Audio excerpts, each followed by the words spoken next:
This year so far, Oahu has seen a rash of very serious crashes, and some have been fatal, many of which were hit and runs. Just last weekend and earlier this week, two separate hit and runs occurred, one in Salt Lake and the other in Kunia, which was fatal. Now, whether you're a driver or a pedestrian, falling victim to a hit and run can be very scary and a very stressful situation. So to help us break down how to handle a hit and run is Mark Dixon, an Allstate agency owner. Now, good morning, and this is a very timely topic as we've been talking about, so very happy to have you this morning. So thanks for being here. First question, for those who don't know, what exactly is a hit and run? Yeah, I mean, basically there's two different types of hit and runs, right? There's a hit and run where you're in the vehicle and you're driving along and either somebody bangs into you and when you're doing the right thing and pulling over to the side of the road, you notice that that person's taken off. Or sometimes the person doesn't even know that they've hit you and they keep going.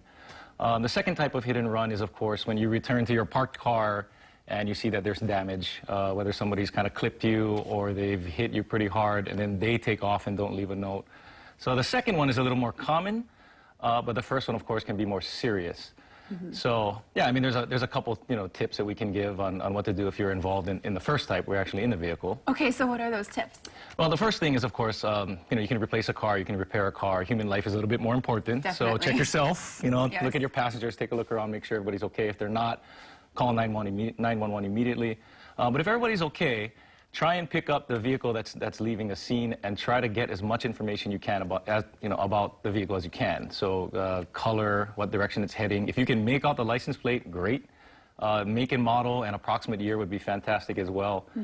A lot of people might be tempted to hit the gas pedal and chase that person down, but we don't recommend that. Yes. Yeah, you could cause another accident, you could injure somebody. Your job right then and there is not to be McGarrett, not to be the police officer. Your job is to gather information to help the police or help the insurance investigator. Right, and I also heard that even if this actually happened to my friend. She got hit in the parking lot, came back to it, and there was a dent. Someone that saw it left a note with all of the vehicle information, but didn't leave their own number. So apparently you need to, even if you see it and you give all the information, make sure you give your information as the witness as well. Yeah. Okay, so what about filing a claim? Because there are certain steps that you have to take then after the fact. Yeah, so that's a good point. I mean, if you're in a safe place, if you get into an accident, get out and ask anybody around you if they've seen anything, and the witnesses are fantastic. Because if you can identify, or if the police can identify who the driver was, another good tip is to look around in the parking lot if you see cameras, to go talk to the building owner. Right. You can actually file a claim on that person's insurance. So if their insurance company agrees that it was their driver's fault, then their property damage liability can pay to fix your car. Wonderful. Yeah, I mean, as much as possible, you'd rather not use your own insurance if the accident wasn't your fault, because then deductibles come into play and you may have some, out-of-pocket cash expenses. Right. Okay, so then if you did have to go your route, if no one saw anything, where would you start? Well, I mean, you give a call to your insurance agent first. So there's a couple of different coverages that could help you out. The first is personal injury protection. So that's always no-fault coverage, and that just pertains to medical situations for you or anybody in your vehicle. So whether it's your fault or not, you have medical coverage.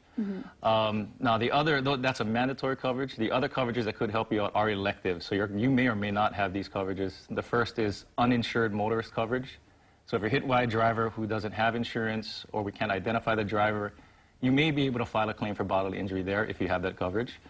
The second is what people call full coverage. So that's made up of collision and comprehensive. Collision protects your car. In the event it's damaged in a sudden and accidental event. That would involve a deductible.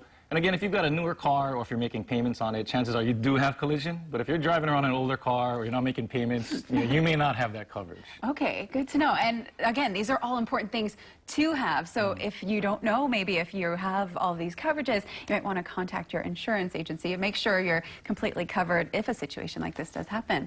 Awesome. Well, thank you so much for these awesome tips. And again, we hope that no one has to go through this. But if you do, there are great insurance companies that can help you out. Yeah. Thanks so much. You're welcome.